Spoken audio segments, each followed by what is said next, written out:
Bonjour à tous et à toutes. Dans cette vidéo, je voudrais m'adresser à l'auteure Patricia MacDonald, dont j'ai lu et apprécié la plupart des livres, pas tous, mais globalement j'y ai trouvé mon compte. Il y a eu de très bons livres, d'autres qui m'ont moins convaincu à un moment donné, mais celui-là, je le trouve réussi. Il s'intitule Rap de nuit et finalement, c'est l'histoire d'une erreur judiciaire, enfin partielle du moins, élucidée 20 ans après, hein, voilà. Mais je ne veux pas vous en dire plus si vous avez envie de le lire. Eh ben, je suis embêté, Madame Patricia MacDonald. Alors, votre vrai nom, c'est... Attendez, je vais le retrouver, je crois qu'il est marqué ici. Madame Patricia Bourgeot, hein. Alors, ça a été écrit, ce livre, en 2007. Le gamin, il a 10 ans, et on se rend compte qu'il reproduit tous les stéréotypes du futur hétérosexuel, mais futur hétérosexuel beauf, un peu, limite beauf, hein, dans ses activités et aussi dans le choix de ses couleurs, puisque sa mère, à un moment donné, pour le réchauffer, lui tend une écharpe. C'est une écharpe qu'il estime rose, donc il ne veut pas la porter. Alors là, je trouve ça très grave. Alors, Madame MacDonald, Madame Bourgeot, hein, je sais que vous n'écouterez pas cette vidéo, vous avez sans doute mieux à faire. En plus, elle est en français.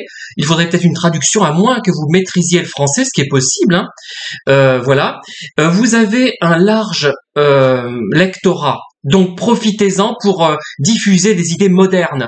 Mettre un gamin qui serait hétérosexuel, parce que on est homo même à 5 ans, moi je me suis rendu compte que j'avais 5-6 ans que j'étais homo, hein, qui n'obéit pas aux stéréotypes de genre. C'est-à-dire qu'un gamin qui va avoir des activités qui ne seront pas la pêche, qui seront par exemple la dinette, je sais pas moi, et qui portera une écharpe rose si sa mère lui tend une écharpe rose, qui aimera aussi le bleu, enfin qui aimera tout, quelqu'un d'ouvert.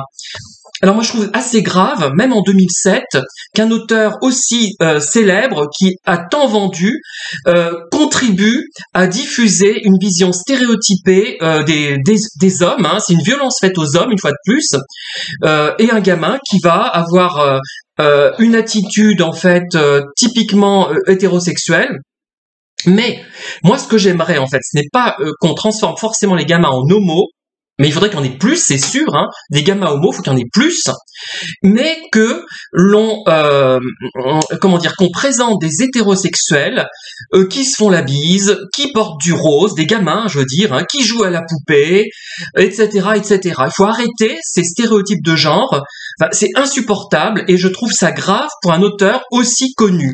Voilà. Donc, si vous m'écoutez, Madame MacDonald, Madame Bourgeot, faites quelque chose et prenez conscience des choses, enfin de la réalité des gens. Ne soyez pas sexistes, ne soyez pas homophobes. Je ne sais pas si vous l'êtes, c'est peut-être une maladresse ou une volonté de vos éditeurs d'élargir l'électorat de façon à pas rebuter des Américains qui seraient un peu bornés. Je ne sais pas quelle tendance politique vous avez, hein. Si vous êtes conservatrice, j'ai pas l'impression. J'ai l'impression que vos livres sont pas complètement stupides. Donc, je me dis, elle est pas idiote cette auteure-là. Pourquoi elle fait ça? Voilà, merci en tout cas, si vous tombez sur cette vidéo, de me répondre et à l'avenir d'essayer de réfléchir à ce que vous faites. Vous avez une grosse influence quand on est un auteur réputé, quand on est lu par beaucoup de gens dans le monde, on a une influence, profitons-en, si on est dans ce cas-là, pour justement répandre des choses qui vont dans le sens du progrès, pas l'obscurantisme. Voilà, mettez des gamins un peu plus évolués, parce que ce gamin-là, moi, à la limite, je trouve le criminel, moi j'aurais envie de le massacrer, ce gamin, hein. Je l'aime pas, hein. Il est dissipé, il reproduit tous les stéréotypes des garçons futurs beaufs hétérosexuels. C'est lamentable, hein, votre personnage, ça gâche le livre, hein, qui est pourtant pas mal. Voilà, merci de m'avoir écouté, je n'attends pas de réponse, mais au moins j'aurais exprimé mon agacement par rapport à des choses lamentables comme ça en 2007, quand même, hein. Voilà, merci, au revoir.